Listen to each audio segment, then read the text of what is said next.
আসসালামু আলাইকুম। সম্মানিত অভিভাবক, সুপ্রিয় শিক্ষার্থীবৃন্দ, লাইভ ক্লাসে অংশগ্রহণকারী সকলকে জানাই বিরামপুর আইসিডি স্কুল এবং আমার পক্ষ থেকে শুভেচ্ছা ও স্বাগতম। আশা করি আপনারা সবাই ভালো আছেন। আলহামদুলিল্লাহ, আমিও আপনাদের দোয়ায় ভালো আছি। সুপ্রিয় শিক্ষার্থীরা, আজকে আমি তোমাদের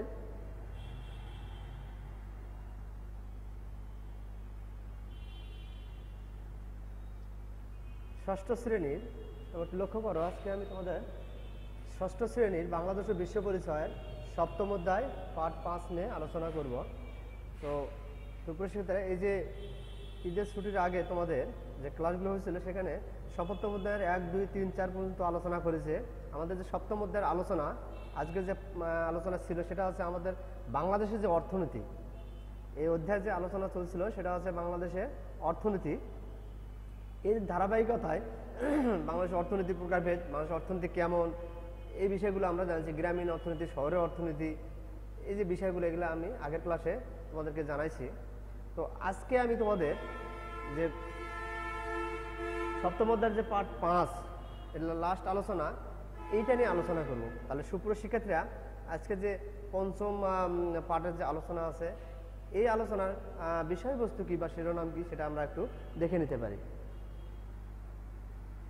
হ্যাঁ সুপ্রিয় শিক্ষার্থীরা, তোমরা একটু লক্ষ্য করো, আজকের যে আলোচ্য বিষয়, এই যে তোমরা একটু দেখো, আজকের আলোচ্য বিষয় ছবিগুলো একটু দেখলে তোমরা বুঝতে পারবে। এই যে দেখো, একজন শিক্ষক কিভাবে টিচিং দিচ্ছে বা ভালোভাবে শেখাচ্ছে, আর একজন নারী কিভাবে ইন্ডাস্ট্রি বা বিভিন্ন প্রতিষ্ঠানে কাজ করতেছে, সেটাই। তাহলে এখানে আমি বলছি যে উন্নয়নের পূর্বশর্ত দক্ষ জনশক্তি। কথাটা দেখো, উন্নয়নের পূর্বশর্ত, যে কোনো একটি দেশের উন্নয়নের যে পূর্বশর্ত সেটাকে দক্ষ জনশক্তি। শুধু জনশক্তি থাকতে হবে না, সেটা আবার দক্ষ হতে হবে। দক্ষ হলেই তারা দেশের উন্নয়নে ভূমিকা রাখতে পারে। তাহলে আজকের যে আমাদের আলোচনার বিষয়, উন্নয়নের পূর্বশর্ত দক্ষ জনশক্তি। তাহলে সুপ্রশিক্ষিতা, চলো আজকের যে আলোচনা, সেই আলোচনা শুরু করি। তবে তার আগে আমাদের একটু জানা দরকার যে আলোচনা শেষে তোমরা কোন বিষয়গুলো জানতে পারবে, সেটা আমরা একটু দেখে নিতে পারি। হ্যাঁ সুপ্রিয় শিক্ষার্থীরা, আজকের এই আলোচনার শেষে তোমরা যে বিষয়গুলো জানবে সেটা হচ্ছে শিখন ফল। তোমরা একটু লক্ষ্য করো, আজকের যে শিখন ফল সেটা হচ্ছে মানব সম্পদের ধারণা ব্যাখ্যা করতে পারবে। তাহলে মানব সম্পদ কি, মানব সম্পদের যে ধারণা সেটা তোমরা ব্যাখ্যা করতে পারবে। এটা হচ্ছে জনগণকে মানব সম্পদে পরিণত করার উপায়গুলো চিহ্নিত করতে পারবে। তাহলে এই যে বিশাল জনসংখ্যা কোনো একটি দেশে বা বাংলাদেশে যে এত বিশাল জনসংখ্যা, এই জনসংখ্যাকে কিভাবে আমরা দক্ষ বা মানব সম্পদে পরিণত করব, তার যে উপায়গুলো, সেই উপায়গুলো তোমরা জানতে পারবে বা চিহ্নিত করতে পারবে। এরপর আমরা দেখব মানব সম্পদ সৃষ্টিতে রাষ্ট্র জনগণের ভূমিকা ব্যাখ্যা করতে পারবে। তাহলে এই যে মানব সম্পদ সৃষ্টিতে, মানুষকে যে মানব সম্পদে পরিণত করা যায়, এই সৃষ্টিতে কার কার ভূমিকা আছে? অবশ্যই একটি রাষ্ট্রের ভূমিকা আছে, অবশ্যই। এর সাথে একজন দেশের জনগণ, তাদেরও কিন্তু ব্যক্তিগতভাবেও ভূমিকা রয়েছে। তাহলে মানব সম্পদ তৈরিতে রাষ্ট্রের এবং জনগণের যে ভূমিকা, সেটাও তোমরা জানতে পারবে। তাহলে সুপ্রিয় শিক্ষার্থীরা, আমরা একটু লক্ষ্য করি যে আসলে মানব সম্পদ কি, দক্ষ জনশক্তি কি, এই বিষয়গুলো আজকে আমাদের আলোচনার বিষয়। তাহলে একটি দেশের উন্নয়নের যে পূর্বশর্ত দক্ষ জনশক্তি, সেটা আমরা দেখবো। তাহলে সুপ্রিয় শিক্ষার্থী, চলো আমাদের আলোচনা শুরু করা যায়। তোমরা অবশ্যই তোমাদের বইটা একটু খুলে বসবে, তাহলে তোমাদের একটু সুবিধা হবে। হ্যাঁ সুপ্রিয় শিক্ষার্থীরা, এই যে তোমরা দেখতে পাচ্ছ মানব সম্পদ, আর দুটি চিত্র তোমরা দেখতে পাচ্ছ। তোমরা একটু লক্ষ্য করো, এই মানব সম্পদ, এই হিউম্যান রিসোর্স তোমরা দেখতে পাচ্ছ, যে মানব সম্পদ। আর এই যে বিশাল জনসংখ্যা, একটা পৃথিবীর মানচিত্রে এই যে এত জনসংখ্যা, এই জনসংখ্যাগুলোকে একটি মানব শক্তিতে কিভাবে রূপান্তরিত করা যায়, যে বেকার না থাকে, দক্ষ হতে পরিণত করা যায়, সেই বিষয়গুলো আমরা দেখব। তাহলে সুপ্রিয়, মানব সম্পদটা আসলে কি? আমরা জানি যে অদক্ষ মানুষ একটা সমাজ বা রাষ্ট্রের বোঝাস্বরূপ। যদি কোনো মানুষ যদি অদক্ষ হয়, কোনো কর্ম না করে, সে কিন্তু সমাজের বোঝাস্বরূপ। অথচ দক্ষ মানুষ কি হয়, সমাজের কিন্তু নিজের পরিবার, সমাজ এবং রাষ্ট্রকে কিন্তু এগিয়ে নিয়ে যেতে পারে। একজন দক্ষ মানুষ কিন্তু একটা রাষ্ট্রের, সমাজ এবং পরিবারকে এগিয়ে নিয়ে যেতে পারে, নতুন নতুন কিছু উদ্ভাবন করতে পারে। কিন্তু অদক্ষ মানুষের দ্বারাই কিন্তু সেটা সম্ভব হয় না। কিন্তু যে কোনো কাজে যদি অদক্ষ মানুষকে লাগানো হয়, সে কিন্তু সে কাজগুলো সহজভাবে করতে পারে না। তাই মানব সম্পদ তৈরি করতে গেলে তাদের দক্ষ মানুষের যে কাজকর্ম, সেটা হচ্ছে মানব সম্পদ। তাহলে দক্ষতা সম্পন্ন মানুষকে আমরা মানব সম্পদ বলতে পারি। তাহলে মানব মানে কি? মানুষ, আর সম্পদ মানে অর্থ যেটা জানি। তাহলে দক্ষতা সম্পন্ন মানুষকে আমরা মানব সম্পদ বলতে পারি। আর এই দক্ষতা সম্পন্ন মানুষ কি করে, যে একটি দেশে নিত্য নতুন জিনিস তৈরি করেন, আবার উদ্ভাবনী ক্ষমতা দ্বারা অনেক জিনিস তৈরি করতে পারেন। এই তৈরিগুলোই কিন্তু উৎপাদন কর্মকাণ্ডে, একটি দেশের অর্থনৈতিক উৎপাদন কর্মকাণ্ডে কিন্তু লাগাতে পারে, এবং সেই দেশ তখন এই যে অর্থনৈতিকভাবে উন্নয়নের দিকে যেতে পারে। তাহলে সুপ্রিয় শিক্ষার্থীরা, মানব সম্পদ যখন একটি দেশের জনগণ যখন মানব সম্পদে পরিণত হবে, তখন ওই দেশটি তখন উপরের দিকে যেতে পারে। কারণ ওই মানব সম্পদ, সকল মানুষ যখন একটি দেশের কাজে আসবে এবং কাজে লাগবে, দেশের উন্নয়নে উদ্ভাবনী ক্ষমতা দিয়ে উদ্ভাবন করবে, তখন তো দেশের সম্পদেই পরিণত হয়ে যাবে। তাহলে সুপ্রিয় শিক্ষার্থী, আমরা জানি যে মানব সম্পদ হচ্ছে দক্ষ সম্পন্ন মানুষের কাজকর্মকে আমরা মানব সম্পদ, দক্ষতা সম্পন্ন মানুষকে আমরা মানব সম্পদ বলতে পারি। তাহলে সুপ্রিয় শিক্ষার্থীরা, তোমরা এই চিত্র থেকে একটু লক্ষ্য করো আসলে মানব সম্পদটা কি জিনিস। এই যে তোমরা দেখতে পাচ্ছ, এইভাবে কনস্ট্রাকশন সিস্টেমে মানব সম্পদ হবে। এরপরে আমরা দেখবো আসলে মানব সম্পদের যে বিভিন্ন উদাহরণ, যে ডেভেলপমেন্ট কান্ট্রি, উন্নয়নশীল দেশগুলো এবং কিছু গরিব দেশ আছে, সেই দেশগুলোর পরিস্থিতি কি, সেই তাগিদে আমরা একটু দেখার চেষ্টা করব। তোমরা একটু লক্ষ্য করো, এই যে এখানে ছোট শিশু এবং কিছু ব্যক্তি আছে, তোমরা একটু চেয়ারে লক্ষ্য করো যে চীনের নাগরিক, এরা হচ্ছে চীনের নাগরিক। তাহলে চীনের জনসংখ্যা আমরা জানি 137 কোটি 20 লক্ষ। 15 সালে যে ডাটা অনুযায়ী, ডাটা শিট অনুযায়ী চীনের জনসংখ্যা কিন্তু 15 কোটি 137 কোটি 137 কোটি 20 লক্ষ, অথচ আমাদের জনসংখ্যা আছে 16 কোটি। 11 সালের তথ্য নিয়ে আমাদের, বর্তমানে যে তথ্য অনুযায়ী আমাদের জনসংখ্যা আছে 16 কোটি। তাহলে সুপ্রিয় শিক্ষার্থীরা, চীনের এই সুবিশাল জনসংখ্যাকে কিভাবে দক্ষতার সহিত কাজে লাগাচ্ছে, প্রত্যেকটি জনগণকে এবং বাচ্চাদেরকে দক্ষতার সহিত তারা তৈরি করছে। তাহলে চীন একটি উন্নয়নশীল কান্ট্রি। বর্তমানে চীনের বাজার বর্তমান বিশ্বকে দখল করে আছে। চীনের যে পণ্য, চীনের যে প্রযুক্তি, এটা বিশ্বকে ছাড়িয়ে গিয়েছে। এবং এটা কিভাবে মানে এ হয়ে গেছে, চীনের জনগণকে সরকার তাদেরকে যে প্রথমত যে মৌলিক চাহিদাগুলো, তোমাদের একটু মনে রাখবে, অন্ন, বস্ত্র, বাসস্থান, চিকিৎসা, এই যে বিষয়গুলো আছে, অন্ন, বস্ত্র, বাসস্থান, চিকিৎসা, এই যে 5টি শিক্ষা, এই 5টি যে মৌলিক চাহিদা আছে, এই মৌলিক চাহিদা প্রত্যেকটি কিন্তু চীন কিন্তু বাস্তবায়ন করতে পেরেছে। আর এর ফলে কোনো ব্যক্তি কিন্তু অদক্ষ নাই, বেকার নেই। আর বেকার একটি দেশের জন্য কিন্তু বোঝা স্বরূপ, কোনো মানুষ যদি কোনো কাজ না করে। আর এই চীন প্রত্যেকটি মানুষকে যখন দক্ষতার সাথে তৈরি করছে, তখন এই চীন এখন একটি দেশের অর্থনৈতিক শক্তিতে পরিণত হয়েছে। চীন কিন্তু অর্থনৈতিক মানে পরাশক্তি হিসেবে তৈরি হয়ে গেছে চীন বর্তমান বিশ্বে, এবং অনেক দেশের বাজার কিন্তু চীন দখল করে নিয়েছে। চীনের পণ্য তোমরা নিশ্চয়ই জানো যে আমাদের দেশে কিছু বললে যে চায়না, এটা চায়না থেকে আসছে, এটা বলে চায়না থেকে আসছে, তাহলে তোমরা বোঝো চীন তাহলে কতটা। এরকম যদি আমরাও যদি আমাদের মতো দেশ যদি তৈরি করতে পারে এবং বিদেশে রপ্তানি করতে পারে, বর্তমানে হচ্ছে যেমন অলরাউন্ড আমাদের দেশে পণ্য, তারপরে যমুনা, বিভিন্ন ধরনের দেশীয় পণ্য, বসুন্ধরা, অনেক ধরনের পণ্য তৈরি করতেছে। আমাদের ওষুধ শিল্প বর্তমান বিশ্বে কিন্তু ব্যাপক চাহিদা, বাইরে আমরা, তারপরে পোশাক শিল্প। তাহলে আমরা যদি আরও কিছু জিনিস প্রযুক্তিগতভাবে উন্নয়ন করতে পারি, দেশের বাইরে রপ্তানি করতে পারি, তাহলে আমাদের দেশটা কিন্তু অর্থনৈতিকভাবে এগিয়ে যাবে। আমাদের এর আগে আমাদেরকে করতে হবে, আমাদের দেশের যে সুবিশাল জনসংখ্যা, এই 16 কোটি মানুষকে আগে দক্ষতার সহিত এবং দক্ষ করে তুলতে হবে। আর দক্ষ তুললে তারা মানব সম্পদে পরিণত হবে। তাহলে দক্ষতা সম্পন্ন ব্যক্তিকে আমরা মানব সম্পদ বলতে পারি। তাহলে আমরা একটু নিম্ন আয়ের দেশ অথবা দারিদ্র দেশের দিকে তাকাই। চীনের তো আমরা দেখলাম চীন কীভাবে প্রযুক্তিগতভাবে এগিয়ে গিয়েছে। এই যে কিছু দারিদ্র দেশ, তোমরা নিশ্চয়ই জানো, এই দারিদ্র দেশের সংখ্যা সবচেয়ে আফ্রিকা মহাদেশে বেশি। আমরা জানি আফ্রিকা মহাদেশে সেন্ট্রাল আফ্রিকা সহ বেশ কিছু দেশ আছে, মালি আছে, নেজার আছে, এরকম স্বাদ আছে, এরকম কিছু দেশ আছে। এই দেশগুলোর কিন্তু অবস্থা কিন্তু করুন, তোমরা একটু লক্ষ্য করো। তাহলে দেখো এই যে এই দেশগুলোতে দেখো কি নিম্নমানের ইয়ে চলতেছে। তাহলে এই দেশগুলো কিন্তু অন্ন, বস্ত্র, বাসস্থান, চিকিৎসা এগুলো কিন্তু পাচ্ছে না। অন্ন, বস্ত্র, বাসস্থান, চিকিৎসা, নিরাপত্তা এগুলো কিন্তু এই দেশের জনগণগুলো কিন্তু চিকিৎসা এগুলো কিন্তু পাচ্ছে না। এই না পাওয়ার কারণে কিন্তু এই 5টি মৌলিক চাহিদা পূরণ হওয়ার কারণে কিন্তু তারা দারিদ্র। এই দেশগুলো কিন্তু প্রযুক্তির দিকেও কিন্তু এগিয়ে যাচ্ছে না, বিশ্ব বাজারে কিন্তু তারা প্রতিযোগিতাও লিপ্ত হতে পারছে না। অন্য দেশের সাথে প্রতিযোগিতা বিশ্বে, সে প্রতিযোগিতাও কিন্তু লিপ্ত হতে পারছে না। এর মূল কারণই হচ্ছে এই দেশের মানুষগুলোকে দক্ষ করে গড়ে তোলা হয়নি, তারা কিন্তু বেকার এবং অদক্ষ জনগণ। প্রত্যেকটি মানুষ যখন দক্ষই পরিণত হবে তখন সে দেশ মানব সম্পদে পরিণত হবে, আর যখন মানুষ মানব সম্পদে পরিণত হবে তখন একটি দেশ কিন্তু অর্থনৈতিকভাবে এগিয়ে যাবে, কেউ বেকার থাকবে না, নতুন নতুন কিছু আবিষ্কার হতে থাকবে। তাহলে সুপ্রিয় শিক্ষার্থীরা, আমরা দেখলাম যে একটি উন্নয়নশীল দেশ একটি প্রযুক্তিগত জ্ঞান সম্পন্ন একটি দেশ এবং একটি দারিদ্র দেশের তুলনা করলে আমরা দেখি যে দারিদ্র দেশগুলো যেমন সাদ, মালি, সেন্ট্রাল আফ্রিকান প্রজাতন্ত্র, এই যে দেশগুলো, এই দেশগুলো কিন্তু নিম্ন আয়ের দেশ এবং এদের মাথাপিছু আয় জীবনযাত্রা কিন্তু খুবই নিম্নমানের। তাহলে সুপ্রিয় শিক্ষার্থীরা, তোমরা একটু লক্ষ্য করো, এই দেশগুলোতে এই মৌলিক চাহিদাগুলো কিন্তু পূরণ হয়। তাহলে তোমরা দেখলে মানব সম্পদ কি, মানব সম্পদ কিভাবে একটি দেশকে উন্নতির দিকে নিয়ে যায় সেটা তোমরা জানলে। তাহলে বাংলাদেশকে আমরা বাংলাদেশের প্রেক্ষাপটে বাংলাদেশকে যদি আমরা উন্নয়নশীল দেশের দিকে নিয়ে যাই, অবশ্যই আমাদের এই সুবিশাল জনসংখ্যাকে কাজে লাগাতে হবে, মানব সম্পদে পরিণত হবে এবং দক্ষ হতে হবে। তাহলে দক্ষতার সাথে এই যে আজকে আমরা তোমাদের ICD school, Birampur ICD school তোমাদের ক্লাস নিচ্ছে এই যে বিভিন্ন প্রযুক্তির মাধ্যমে, আরও অন্যান্য স্কুলগুলো যদি বিরামপুর আশেপাশে তারা যদি নিতে পারতো তাহলে কিন্তু আজ আমাদের বিরামপুরের অবস্থাটা বা এই যে আরও এগিয়ে যেত। তাহলে আইসিডি স্কুল অবশ্যই দক্ষতার সহিত এই যে ক্লাসগুলো নিচ্ছে, এটা অবশ্যই প্রযুক্তিগত বিষয়গুলো এখানে আছে বলে তা সম্ভব হচ্ছে। তাহলে সুপ্রিয় শিক্ষার্থীরা, তোমরা অবশ্যই প্রযুক্তিগত বা দক্ষ জনশক্তিতে রূপান্তরিত হওয়ার চেষ্টা করবে। এখন আমরা দেখব সুপ্রিয় শিক্ষার্থীরা, আমাদের এই যে জনসমষ্টিকে মানুষ সঙ্গে পরিণত করার উপায়।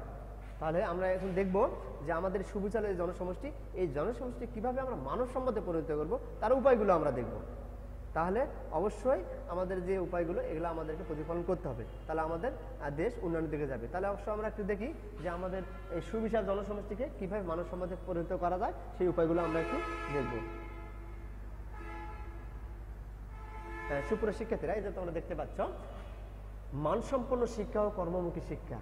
মানসম্পন্ন শিক্ষা ও কর্মমুখী শিক্ষা, তোমরা একটু ছবিগুলো দেখো, সবার জন্য শিক্ষা। এই যে বিরামপুর আইসিডি স্কুলের ক্লাসের এই যে তোমরা প্রশিক্ষণ ল্যাব তোমরা দেখতে পাচ্ছ, কম্পিউটার ল্যাবে তোমার ছবিটা বিরামপুর আইসিডি স্কুলের বাচ্চাদের, তোমরা যারা আছো তোমরা অবশ্যই তাদের চিনতে পারবে। তাহলে সুপ্রিয় শিক্ষার্থীরা, তোমরা নিশ্চয়ই জানো, তাহলে শিক্ষা শুধু সার্টিফিকেটধারী শিক্ষা নিলে হবে না, অবশ্যই মানসম্মত শিক্ষা হতে হবে, যে শিক্ষা তোমাকে অনেক কিছু তৈরিতে সাহায্য করবে, অনেক কিছু বুঝতে সাহায্য করবে, সব কিছু সমাধান করার জন্য প্রয়োজন হবে। এখন যদি শিক্ষিত হলাম কিন্তু শিক্ষার মধ্যে শিক্ষিত হলাম না, আমি কোনো কিছু বলতে পারি না, বোঝাতে পারি না, তাহলে তো ওই শিক্ষার কোনো দাম থাকে না।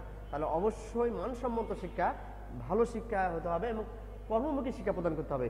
যে শিক্ষা তোমরা হাতে নাতে, তোমরা দেখো অনেক বাচ্চা নতুন প্রতিভার অধিকারী এবং তাদেরকে যদি নিত্য নতুন কোনো প্রযুক্তিগত জ্ঞান তাদেরকে দেওয়া হয় তাহলে অনেক উদ্ভাবনী ছোট বাচ্চারা অনেক কিছু তৈরি করতেছে। তাহলে অবশ্যই কর্মমুখী শিক্ষা, যে শিক্ষা কখনো তাকে কাউকে বসে রাখবে না, বেকার করে রাখবে না, শিক্ষা গ্রহণ করার ফলে সে কিছু না কিছু করতে পারবে, কোনো কিছু করতে পারবে, এরকম শিক্ষা তাদের গ্রহণ করতে হবে।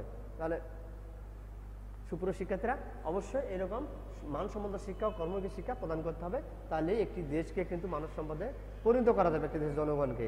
তাহলে অবশ্যই তোমরা এই যে দেখতে পাচ্ছ কম্পিউটার প্রশিক্ষণ ভাষা ল্যাব বিরামপুর আইসিডি স্কুল।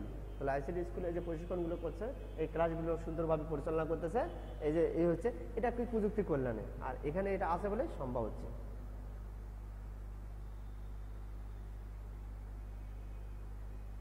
তাহলে সুপ্রিয়, আরেকটা আমরা দেখবো প্রযুক্তিগত জ্ঞান অর্জন ও প্রয়োগের সহায়তা দান।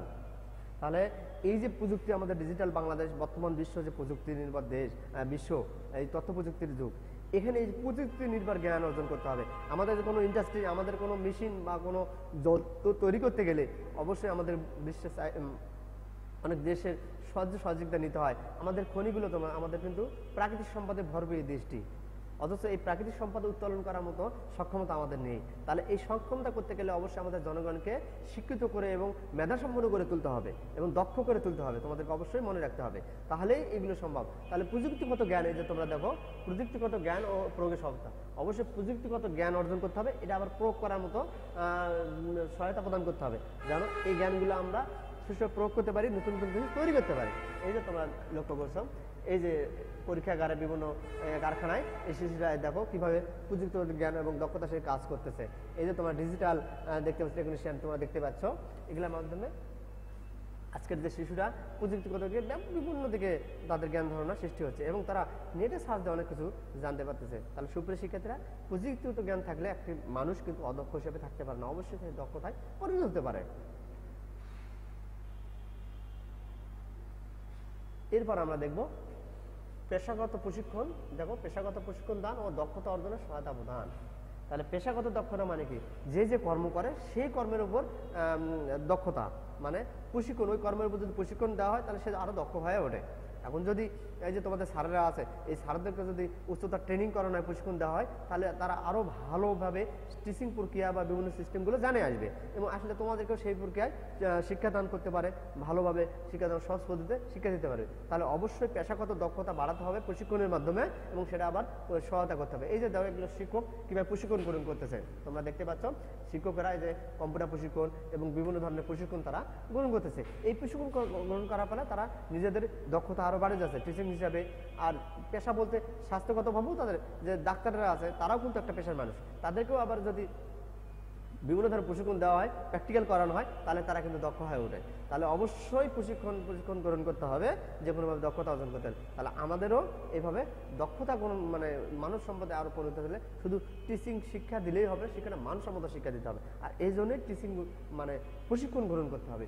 এই যে সুপ্রশিক্ষা তোমরা দেখছো পেশাগত প্রশিক্ষণ দান ও দক্ষতা অর্জনের সহায়তা প্রদান। এই যে দেখতে পাচ্ছ শিক্ষকরা কীভাবে প্রশিক্ষণ গ্রহণ করতেছে এবং এই যে কম্পিউটার ল্যাবে প্রশিক্ষণ।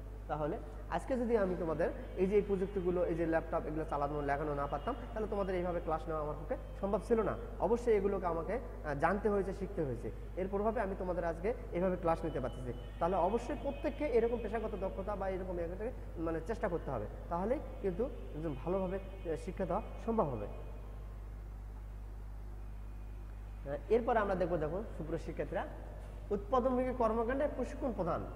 তাহলে কোনো কিছু যদি উৎপাদন করতে হয় সেখানে কিন্তু প্রশিক্ষণ প্রদান করতে হয়, তাহলে ওই ফলাফলটা কিন্তু ভালো হয়, উৎপাদনটা কিন্তু বেশি হয়। এখন উৎপাদন করতে গেলে যে কোনো জিনিসই উৎপাদন করা যায়। আমরা যন্ত্রপাতি উৎপাদন করতেছি, আমরা কিন্তু জমিতে ভালো সার প্রয়োগ করে ভালোভাবে প্রশিক্ষণ নেওয়ার ফলে আমরা জমিতে কিন্তু উৎপাদন বেড়ে যাচ্ছে আমাদের। তাহলে শাকসবজি ভালো রপ্তানি করতে পারছে উৎপাদনের কারণে। এই যে তোমরা দেখতেছো, তোমরা এই ব্যক্তিটিকে দেখতে পাচ্ছ, এনার নাম আছে শাইখ সিরাজ। ইনি কিন্তু চ্যানেল আয়ের এই যে কৃষি বিষয়ক যে অনুষ্ঠানগুলো করে থাকে, তোমরা নিশ্চয়ই টিভিতে দেখে থাকো তাকে। ইনি কি করতেছেন, আমাদের দেশকে কৃষি বিপ্লব, কৃষির দিকে অনেক এগিয়ে নিয়ে যাচ্ছেন। কৃষি বিষয়ে অনেক ধরনের কৃষি দিবানিশি বিভিন্ন অনুষ্ঠানের মাধ্যমে উনি কৃষকদেরকে কৃষি বিষয়ে তারা উন্নত মানের প্রশিক্ষণ, উন্নত মানের ধারণা এবং কিভাবে ভালো ফসল উৎপাদন করা যায়, আর্থিকভাবে দেশকে এগিয়ে নিয়ে যাওয়া যায়, এই কাজগুলো উনি করে যাচ্ছে। তাহলে অবশ্যই দেখতে পাচ্ছি একজন কৃষককে কিভাবে তিনি পরামর্শ দিচ্ছেন, আরেকজন মাঠে বসে তিনি কিভাবে উৎপাদন করবে শাকসবজি বিভিন্ন ফসল সেটা পরামর্শ দিচ্ছে। তাহলে অবশ্যই যার মাছের যে খামার আছে, কেউ যদি মাছ চাষ ছোট্ট একটা পুকুর আছে, তাকে অবশ্যই মৎস্য বিষয়ে যদি প্রশিক্ষণ নিয়ে থাকে তাহলে সে কিন্তু ভালোভাবে সে মাছের উৎপাদনটা বাড়াতে পারবে। না হলে সে মাছের উৎপাদন ভালো হবে না, মাছ মারা যাবে বা লস হবে। তাহলে এবং মাছের যে উৎপাদন ভালো একটি দেশের উপকার হবে। এইরকম আমাদের যে কৃষি ক্ষেত্রে যত প্রকারের উৎপাদন আছে এরকম প্রশিক্ষণ প্রদান। তাহলে আমাদের যে কৃষকেরা আছে, কৃষকেরা অন্যান্য পেশাজীবী, তাদেরকে অবশ্যই প্রশিক্ষণ প্রদান করতে হবে। আর এই প্রশিক্ষণ প্রদান করলে একটি দেশ কিন্তু জনগণ কেউ বেকার থাকবে না। প্রশিক্ষণ দানের মাধ্যমে সে পেশাগত দক্ষতা, ব্যক্তিগত দক্ষতা উদ্বোধিত হবে এবং সে ধীরে ধীরে উন্নয়ন কর্মকাণ্ডে নিজেকে মেলে ধরতে পারবে। তাহলে সুপ্রশিক্ষিতা। এরপরে আমরা দেখব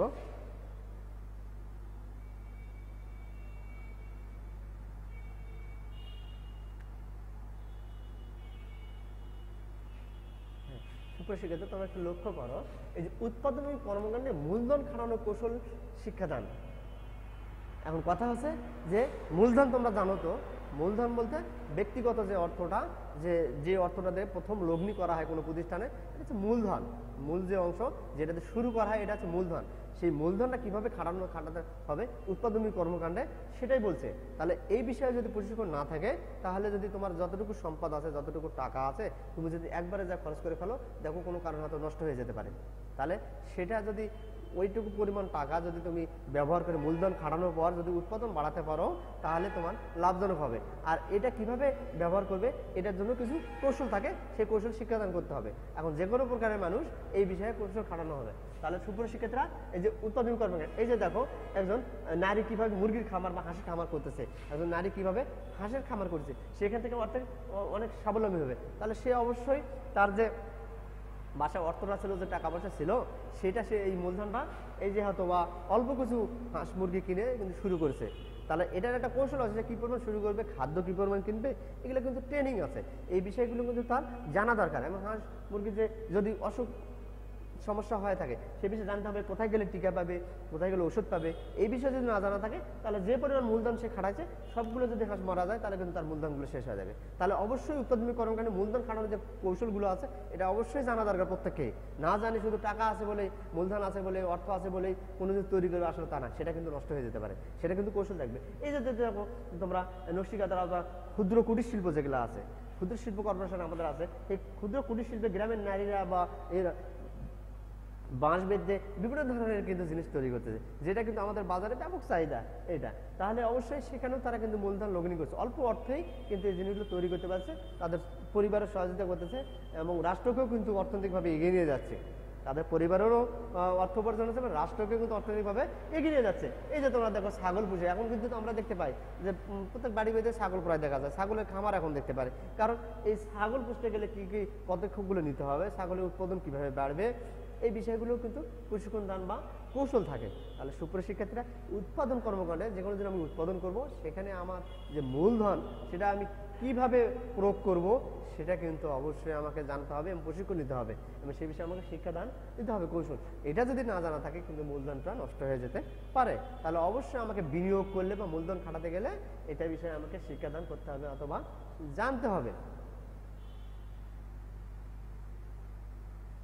সুপ্রিয় শিক্ষার্থী, এরপর আমরা দেখবো, দেখো লক্ষ্য করো, উদ্ভাবনী ক্ষমতা বিকাশের সহায়তা। উদ্ভাবনী ক্ষমতা তোমরা জানো, কোনো কিছু তৈরি করা, কোনো কিছু আবিষ্কার করা, সেই উদ্ভাবনী ক্ষমতা প্রয়োগে সহায়তা করতে হবে। এরকম দেশের কিন্তু অনেক বিজ্ঞ, অনেক অভিজ্ঞ, অনেক মেধাবী সম্পন্ন ব্যক্তি আছে, যাদের মেধাকে কাজে লাগিয়ে কিন্তু আমরা অনেক কিছু তৈরি করতে পারি।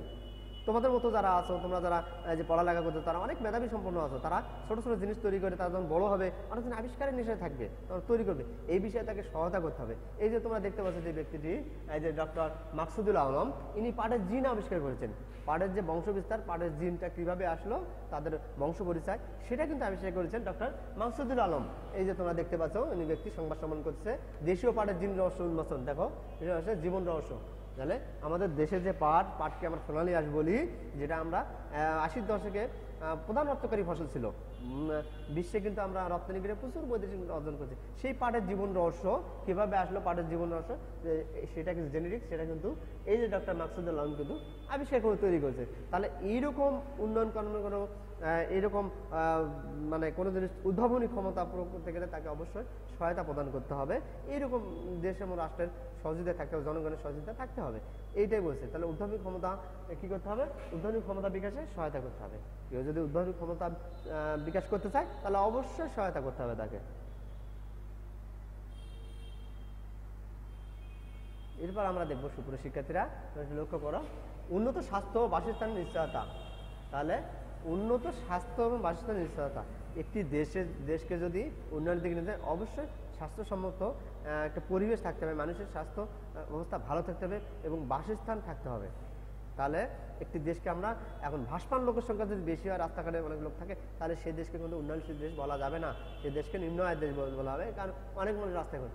অবশ্যই কোনো দেশকে উন্নয়নশীল বা মধ্যম আয়ের দেশে পরিণত করতে গেলে অবশ্যই স্বাস্থ্যসেবা এবং বাসস্থানের দিকে নজর দিতে হবে এবং শিক্ষার দিকেও নজর দিতে হবে। তাহলে সুপ্রিয় শিক্ষার্থীরা, এই যে উন্নত স্বাস্থ্য ও বাসস্থান নিশ্চয় প্রদান করতে হবে।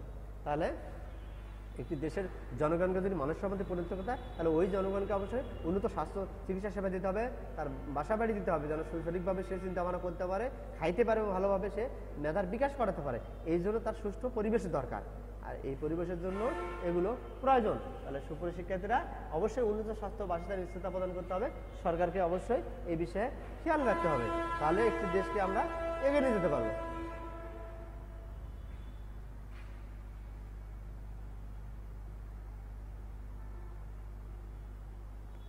এরপর আমাদের একটি গুরুত্বপূর্ণ বিষয়, যে ব্যাপক কর্মসংস্থান সৃষ্টি। যে দেশে যত কর্মসংস্থান সৃষ্টি করতে পারবে ওই দেশ তত উন্নয়নের দিকে যাবে, কারণ কর্মসংস্থান একটি দেশের খুবই গুরুত্বপূর্ণ বিষয়। কারণ অনেক ব্যক্তি আছে যারা শিক্ষা গ্রহণ করার পর বেকার হিসেবে বসে থাকতে চায়, আর বেকার মানুষ তো জানো দেশের কাছে বোঝা, সমাজের বোঝা, পরিবারের বোঝা। তাহলে অবশ্যই এই বেকার জনসংখ্যার জন্য অবশ্যই ব্যাপক কর্মসংস্থান সৃষ্টি করতে হবে। কর্মসংস্থান শুধু সরকার করলেই হবে না, আমরা ব্যক্তিগত উদ্যোগে কিন্তু কর্মসংস্থান সৃষ্টি করতে পারি। এই যে আমরা বলছি, এখন শিক্ষিত লোকেরাও কিন্তু বিভিন্ন ধরনের খামার, কৃষিকাজ করেও কিন্তু তারা অনেক ধরনের বিপ্লব করতেছে, দেশে অর্থনৈতিকভাবে এগিয়ে নিয়ে যাচ্ছে, বিদেশে রপ্তানি করতেছে। তাহলে অবশ্যই আমাদের এরকম চিন্তা ভাবনা করতে হবে যেন আমরা কর্মসংস্থান সৃষ্টি করতে পারি। আমরা যেন এরকম উদ্যোক্তা হতে হবে, প্রত্যেকে যেন চিন্তা করি যেন আমরা একজন উদ্যোক্তা হব, আমরা চাকরির পথে না ছুটে আমরা যেন উদ্যোক্তা হতে পারি, যেন নতুন কিছু সৃষ্টি করতে পারি যেখানে আরও 10 জন কাজ করতে পারে। এরকম সুবিধা সম্পন্ন আমাদের চিন্তা ভাবনা থাকতে হবে, তাহলে আমাদের সমাজের, রাষ্ট্রের, পরিবারের সুবিধা হবে এবং দেশকে আমরা অনেক এগিয়ে নিয়ে যেতে পারবো। তাহলে সুপ্রিয় শিক্ষার্থীরা, আমাদেরকে অবশ্যই ব্যাপক কর্মসংস্থান সৃষ্টি করতে হবে। এই জন্য তোমরা দেখতেছো অনেক ব্যক্তি যারা কর্মে সক্ষম ব্যক্তি, তারা কিন্তু কর্মসংস্থান সৃষ্টির জন্য বিভিন্ন ধরনের চেষ্টা চালাচ্ছে। এখন যদি শিক্ষিত বেকারের সংখ্যা বেড়ে যায় তাহলে একটি দেশ অনেক পিছিয়ে যাবে এবং দেশকে আমরা এগিয়ে নিয়ে যেতে পারবো না। তাহলে অবশ্যই এই যে দেখতে পাচ্ছ, কর্মে লিপ্ত থাকতে হবে। সুপ্রিয় শিক্ষার্থীরা, এই যে তোমরা দেখতে পাচ্ছ, এই যে আমাদের প্রধানমন্ত্রী একটি সেমিনারে বলতেছে, একটা আলোচনা সবাই বলতেছে যে সবাই উদ্যোক্তা হওয়ার চেষ্টা করো, চাকরি বিষয়ে জানার সবাই উদ্যোক্তা হও, তাহলে একটি দেশকে এগিয়ে নিয়ে যাওয়া সম্ভব হবে। বাংলাদেশ সরকার এই বিষয়ে অনেক যুবকদের জন্য বা আরও যারা আছে, যারা বিভিন্ন ধরনের কর্মকাণ্ডে লিপ্ত আছেন, তাদেরকে কিন্তু বিভিন্নভাবে লোন, ইন্টারেস্ট, বিভিন্ন বিষয় অর্থ দিয়ে তাদেরকে কিন্তু কর্মসংস্থান সৃষ্টির জন্য ভূমিকা রাখতেছে। বিভিন্ন ব্যাংক তাদেরকে সরকারি উদ্যোগে কিন্তু অনুদান দেওয়া হচ্ছে, যারা যেন এই বিভিন্ন ধরনের প্রতিষ্ঠান তৈরি করে এবং শিল্প বিপ্লব যেন আমাদের দেশে ঘটে যায়, এরকম চিন্তা ভাবনা সরকার চালিয়ে যাচ্ছে। তাহলে সুপ্রিয় শিক্ষার্থীরা, আমরা দেখতেছি বর্তমান সরকার বিভিন্ন উদ্যোগ গ্রহণ করছে যুবকদের জন্য, যারা বিভিন্ন প্রশিক্ষণ গ্রহণ করে বিভিন্ন উদ্যোক্তা হওয়ার চেষ্টা করতেছে, বিভিন্ন ধরনের উৎপাদন করছে, খামার তৈরি করতেছে। এইভাবে একটি দেশকে এগিয়ে নিয়ে যাওয়া সম্ভব হচ্ছে। সুপ্রিয় শিক্ষার্থীরা, এরপর আমরা দেখব মানব সম্পদ সৃষ্টিতে রাষ্ট্র ও জনগণের ভূমিকা। এখন কথা আছে যে মানব সম্পদ সৃষ্টিতে যে রাষ্ট্র ও জনগণের ভূমিকা, সেটা আমরা একটু দেখব কিভাবে যে মানব সম্পদ পরিণত করা যায়, সেটা হচ্ছে রাষ্ট্র কিভাবে ভূমিকা রাখে এবং জনগণ কিভাবে ভূমিকা রাখে, এই বিষয়গুলো আমরা দেখব। তাহলে সুপ্রিয় শিক্ষার্থীরা, তোমরা লক্ষ্য করো জনগণ ও রাষ্ট্রের ভূমিকা।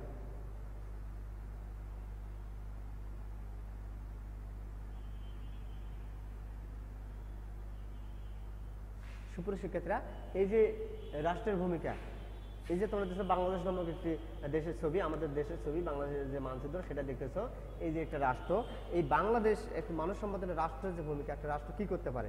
অবশ্যই একটি রাষ্ট্র মানুষের অন্ন, বস্ত্র, বাসস্থান, চিকিৎসা, শিক্ষা, এই মৌলিক চাহিদাগুলো পূরণ করতে পারে। কোনো দেশ যদি এই মৌলিক চাহিদাগুলো পূরণ করতে না পারে, সেই দেশগুলো কিন্তু নিম্ন আয়ের দেশ হবে, অনেক দারিদ্র দেশ হবে, তারা কিন্তু এগিয়ে যাবে না। আমি তো তোমাদের চীনের এবং আফ্রিকার কয়েকটি দেশের তুলনা আগেই করছি। তাহলে অবশ্যই দেশের যত উন্নয়নের দিকে যাবে, সেই দেশের জনগণকে অবশ্যই মানব সম্পদে পরিণত করতে হবে। আর মানব সম্পদে পরিণত করতে গেলে কিন্তু আমাদের অন্ন, বস্ত্র, বাসস্থান, চিকিৎসা এবং স্বাস্থ্য, এই বিষয়গুলো কিন্তু গুরুত্ব দিতে হবে। এই বিষয়গুলো যদি পূরণ করা না যায়, তাহলে কিন্তু মানব সম্পদে পূরণ করা রাষ্ট্র কিন্তু একটি দেশকে উন্নয়নের দিকে নিয়ে যেতে পারে। দেশের জনগণকে কিন্তু প্রশিক্ষণ প্রদান করে, মানসম্মত শিক্ষা প্রদান করে, বিভিন্ন প্রতিষ্ঠান সৃষ্টি করে এবং বিভিন্ন ধরনের উদ্যোগ গ্রহণ করে কিন্তু মানব সম্পদে পরিণত করতে পারে একটি রাষ্ট্র। রাষ্ট্র যদি সহযোগিতা থাকে, মানব সম্পদে পরিণত করা কিন্তু খুবই কঠিন, কারণ আমরা জানি রাষ্ট্রই কিন্তু একটি দেশকে সুষ্ঠুভাবে, সুন্দরভাবে পরিচালনা করতে পারে। আর সুন্দরভাবে পরিচালনা করতে, সুশাসন প্রতিষ্ঠা করতে গেলে অবশ্যই এই মৌলিক চাহিদাগুলো পূরণ করতে হবে। আর যেখানে মৌলিক চাহিদা নেই, সেখানে কিন্তু একটি দেশ সুষ্ঠুভাবে বিরাজ করতে পারে না। এই যে তোমরা একটু দেখো অন্ন, বস্ত্র, বাসস্থান, এই যে দেখো খাদ্য, আমাদের খাদ্যগুলো আমরা দেখতেছো, খাদ্য, এই যে বস্ত্রের বিষয় দেখতেছো, এই যে বাসস্থান দেখতেছো, এগুলো কিন্তু আমাদের মৌলিক চাহিদাগুলো, এগুলো কিন্তু রাষ্ট্রই কিন্তু রাখতে পারে। রাষ্ট্রের উদ্যোগে কিন্তু এগুলো আমরা উৎপাদন করা, করা রাষ্ট্রের সহযোগিতা কিন্তু করা যায়। একটি রাষ্ট্র যদি উৎপাদনমুখী হয়, জনগণ তখন উৎপাদনমুখীর দিকে যায়। রাষ্ট্র যেভাবে চিন্তা করে, জনগণও তখন সেভাবে চিন্তা করতে পারে। এরপর দেখো, এই যে তোমরা দেখছো, এই যে চিকিৎসা এবং শিক্ষা, এই যে মৌলিক চাহিদাগুলো আছে, এই মৌলিক চাহিদাগুলো যদি রাষ্ট্র সঠিকভাবে পূরণ করে থাকে, তাহলে ওই রাষ্ট্র তখন উন্নয়নশীল এবং উন্নত রাষ্ট্রের দিকে চলে যেতে পারে। আর রাষ্ট্র যদি এগুলো মৌলিক চাহিদা পূরণ করতে না পারে, তাহলে কিন্তু দিন দিন রাষ্ট্র কিন্তু নিচের দিকে যাবে। এরপর আমরা দেখব জনগণের ভূমিকা। সুপ্রিয় শিক্ষার্থীরা, এই যে জনগণ কি করতে পারে, এই যে আমাদের যে দেশকে উন্নয়নের দিকে, সম্পদে পরিণত থেকে জনগণের ভূমিকা কি? অবশ্যই জনগণের ভূমিকা আছে। আমাদের রাষ্ট্রের যে সম্পদ, সেটা কিন্তু সীমিত। এই বিশাল সুবিশাল জনসংখ্যা, কিন্তু সম্পদ কিন্তু সীমিত। একই সম্পদ সেই 71 সালে আমাদের দেশের জনসংখ্যা ছিল 7 কোটি, আর বর্তমানে আমাদের জনসংখ্যা 16 কোটি। তাহলে 7 কোটির জন্য যে সম্পদ ছিল দেশের, বর্তমানে কিন্তু ওই সম্পদই আছে, কিন্তু উৎপাদন বেড়ে গেছে। তাহলে অবশ্যই আমাদের জনগণকে কিন্তু ব্যক্তিগত উদ্যোগে অনেক কিছু করতে হবে, শুধু রাষ্ট্র করলে হবে না, জনগণকে শিক্ষিত হবে, জনগণকেও প্রয়োগ করতে হবে এবং সবাইকে উদ্বুদ্ধ করতে হবে ব্যক্তিগত পর্যায়ে। তাহলেই একটি দেশকে কিন্তু উন্নয়নের দিকে নিয়ে যাওয়া সম্ভব। তাহলে সুপ্রিয় শিক্ষার্থী, জনগণকে মানব সম্পদে পরিণত করতে গেলে জনগণেরও ভূমিকা রয়েছে। এই যে তোমরা দেখতে পাচ্ছ, এই যে মাদককে না বলতে হবে। একটি দেশকে যদি এগিয়ে নিয়ে যেতে হয় তাহলে জনগণ ব্যক্তি উদ্যোগে কিন্তু মাদককে, নেশাজাত দ্রব্যকে দেশ থেকে কিন্তু তুলে ফেলতে পারে। এবং আমাদের এই যে দেশের সুবিশাল যে মাঠ, এই যে জমি আছে, আবাদি জমি, সেগুলোকে যেন সুষ্ঠুভাবে ব্যবহার করতে পারবে, সে জনগণের সেই সক্ষমতা, জনগণের সেই চিন্তাধারা থাকতে হবে, তাহলে কিন্তু এগিয়ে যাওয়া সম্ভব। তাহলে সুপ্রিয় শিক্ষার্থীরা, আমরা জানলাম যে মানব সম্পদের পরিণত করতে উপায়গুলো কি এবং মানব সম্পদের রাষ্ট্র এবং জনগণের ভূমিকা। এখন আমি এই অধ্যায়ের তোমাদের, সুপ্রিয় শিক্ষার্থীরা, এখন আমি তোমাদের এই অধ্যায়ের কিছু গুরুত্বপূর্ণ প্রশ্ন দিব। এই পাঠের যে পড়ালাম সেখান থেকে কিছু প্রশ্ন আছে, তোমরা একটু প্রশ্নগুলো লিখে নেওয়ার চেষ্টা করো। তাহলে সুপ্রিয় শিক্ষার্থী, তোমরা লক্ষ্য করে 1 নম্বর প্রশ্ন, মানব সম্পদ বলতে কি বোঝো? মানব সম্পদ বলতে কি বোঝো? উন্নয়নের পূর্ব শর্ত কি? উন্নয়নের পূর্ব শর্ত কি? চীনের জনসংখ্যা কত? চীনের জনসংখ্যা কত? এরপর দেখো, কিসের কারণে চীনের অর্থনীতি দ্রুত উন্নতি লাভ করছে? কি কারণে চীনের অর্থনীতি দ্রুত উন্নতি লাভ করছে? আফ্রিকা মহাদেশের কয়েকটি দরিদ্র দেশের নাম লেখো। আফ্রিকা মহাদেশের কয়েকটি দরিদ্র যে দেশ, সেই দরিদ্র দেশের নাম লেখো, সেটা কথা বলছি।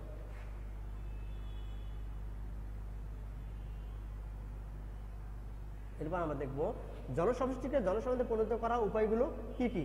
তাহলে জনসমষ্টিকে জনসম্পদে পরিণত করার উপায়গুলো কি কি, সেটা তোমাদেরকে লিখতে হবে। আর জনগণকে জনসম্পদে রূপান্তর করার ক্ষেত্রে প্রধান ভূমিকা কার? তাহলে জনগণকে জনসম্পদে পরিণত প্রধান ভূমিকা কার? অবশ্যই রাষ্ট্রের প্রধান ভূমিকা আছে এটা। তারপরে মৌলিক চাহিদা কয়টি? আমাদের মৌলিক চাহিদা হলো 5টি, যেটা আমার জানা আছে, সেই 5টি মৌলিক চাহিদার কথা। জনসমষ্টিকে জনসম্পদে পরিণত করতে জনগণের ভূমিকা কি? তাহলে জনসমষ্টিকে জনসম্পদে পরিণত করতে হলে জনগণ বা ব্যক্তি উদ্যোগে কি ভূমিকা রাখতে পারে, সেটার কথা বলা আছে। আর এরপর আমাদের সম্পদ কত? তাহলে আমাদের সম্পদ কত? তাহলে আমাদের সম্পদ হলো সীমিত। বিষয়টা যে আমাদের সম্পদ সীমিত, এটাই বলছে। আমাদের সম্পদ কত? আমাদের সম্পদ সীমিত। সুপ্রিয় শিক্ষার্থীরা, আমি একেবারে ক্লাসের শেষ পর্যন্ত এসে গেছি। আজকে আমি এখানেই শেষ করব। অবশ্য পরিশেষে আমি তোমাদের সুস্বাস্থ্য দীর্ঘ কামনা করে আগামী ক্লাস দেখার আমন্ত্রণ জানাই। এখানেই শেষ করছি। ধন্যবাদ সকলকে।